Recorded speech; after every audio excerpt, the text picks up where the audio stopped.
Welcome everybody to this episode of Mystic Steve. I gotta tell you that people have been blowing up my message box asking and begging for a philosophical work. So that's what I'm gonna do. I'm gonna meet the needs of my audience. And philosophy, I know a few things about. I mean, I took a few courses in college, and I'm sure most people are familiar. And it's such a broad topic. I asked myself, Steve, how can you even cover something so big in just a small little episode like this? Well, the answer that I came to was that it doesn't matter what the past is, doesn't matter what books have been written or what philosophical books you've written or wrote or read or were taught or whatever, because we already know what's the end. And the end is this book here, which is Godel, Escher, Bach, by Douglas Hofstadter. It's hands down the greatest philosophical work ever. I mean, it's the end. I mean, if you want to work for Google, you got to read this book. They're going to be asking you questions at the interview of Godel, Escher, Bach. I mean, it covers music, obviously. I think everyone's heard of Bach. Escher is a great, interesting painter from 100 years ago. And Godel, mathematician from 100 years ago. But I feel that Godel, to me, is the greatest mathematician when it comes to programming. So I work as a developer, so that's what it's based off of. It was based off of that type of mathematics that Godel discovered, which, among other things, they talk about sets and sets of sets, and the whole world is a set, and there's a set of all things, and the set of all things exists within the set of all things, right? Because doesn't the set of all sets contain the set of all sets? Of course. So, that's kind of like how programming works a bit. So he's definitely the most important. But what I'm going to be focusing on here is I'm just going to go back to the beginning, and I'm going to talk about two guys, Plato and Aristotle.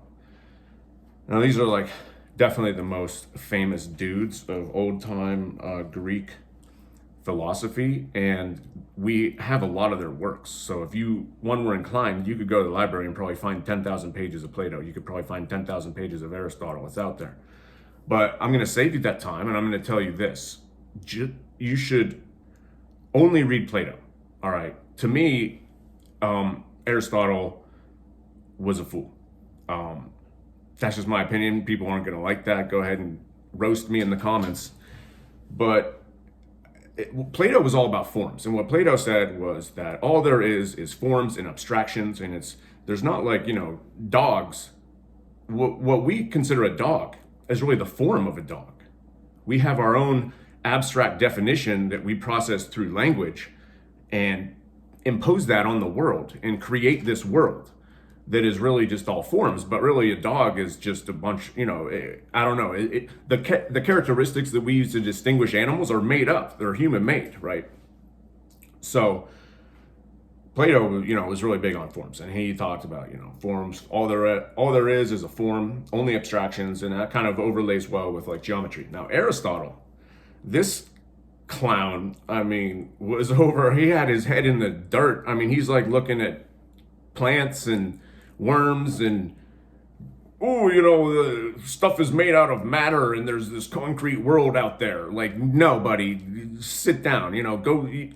I'm actually a little bit disappointed that his works even survived. I would have burned the books. I would have burned that. I would have thrown that right in the trash. I would have thrown that in the river. I'd be like, hey, Aristotle, you want to understand gravity? How about you go jump in that river and get your books and turn them back? Yeah, how about you do that there, tough guy? I've been hanging out with Plato and his boy Socrates. Ooh, man, Socrates. Don't even get me started on some Socrates. Best hands down. The goats, dun dun dun, Plato, Socrates, Aristotle, so far down, I can't even go down that far. And what's interesting is that, Aristotle lived before Jesus, okay? So that was BC, but in the old days they say before Christ.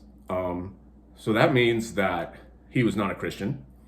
And that means, at least from a Christian sense, Aristotle is still in purgatory. And it's up to us to pray for him, to send him up to heaven. But I say, if anybody's out there doing that, I would say stop. Let his ass sit in purgatory for a while. Okay, we don't need him going up to heaven and trying to manipulate people and convince people that there is this thing called physical reality that We can measure with infinite precision. Stop that. Sit down. Socrates was way better. Plato was way better. Check them out at your library. And if you want to weigh in on this, go ahead.